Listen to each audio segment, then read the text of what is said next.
Hello everyone, my name is Inge Anggraini. I'm from Junior High School to MATARAM, and today I will deliver a speech titled Indonesia's Education in the Future from my side as a junior high school student.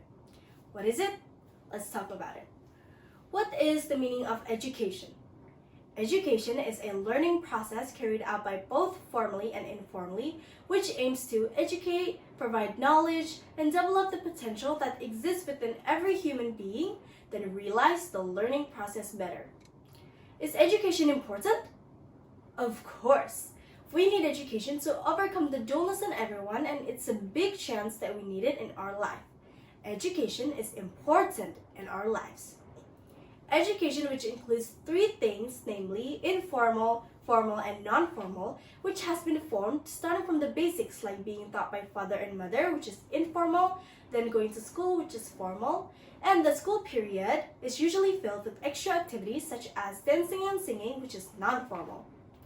If we like talent, just add formal education plus non-formal in basic terms of informal. So, our development, mind and soul can be fulfilled.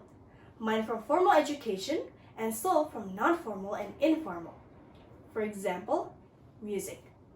Get used to listening to music. It relaxes our minds and makes us calm. So, these three things are very related. If it goes well, we will get a good mind, good soul, and good attitude. There are some input from me, which I would imagine now as a junior high school student. First of all, we need to know what's going on in our area to make a better future. As a teenager, I want to change to the day generation to make a brighter future. Sometimes, the daily news reports something about a student being stressed because of too much homework, or maybe no discussion, which can make us lonely. If one day I become a mother, I don't want my kid to be lonely, stressed, having no support system, and all that horrifying stuff. You wouldn't want that too, right?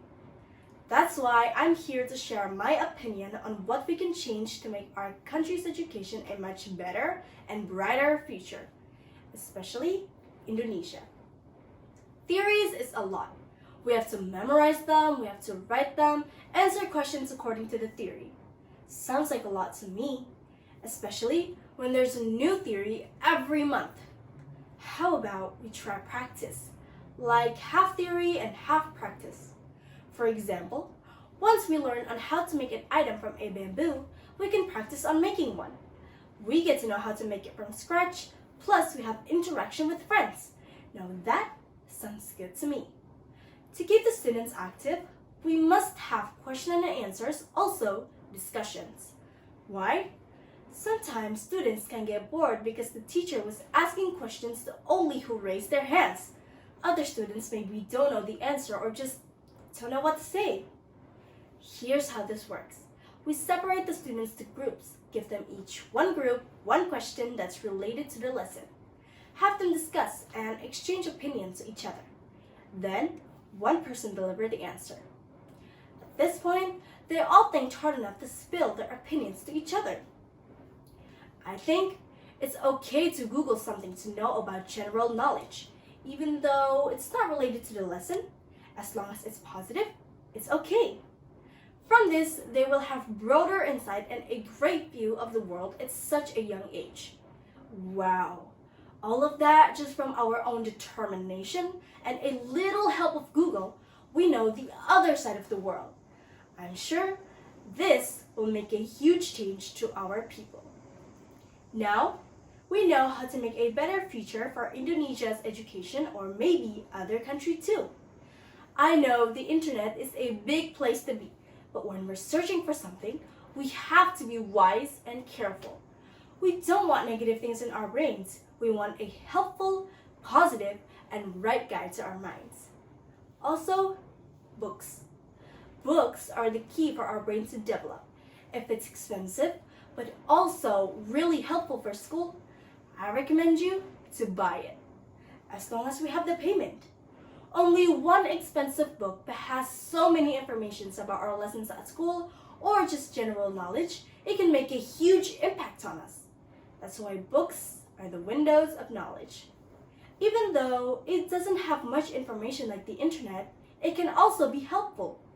For example, There's no internet at some place. We can replace it with books. So, books are still very helpful. I agree with the ABM test. The purpose is to know our big chance.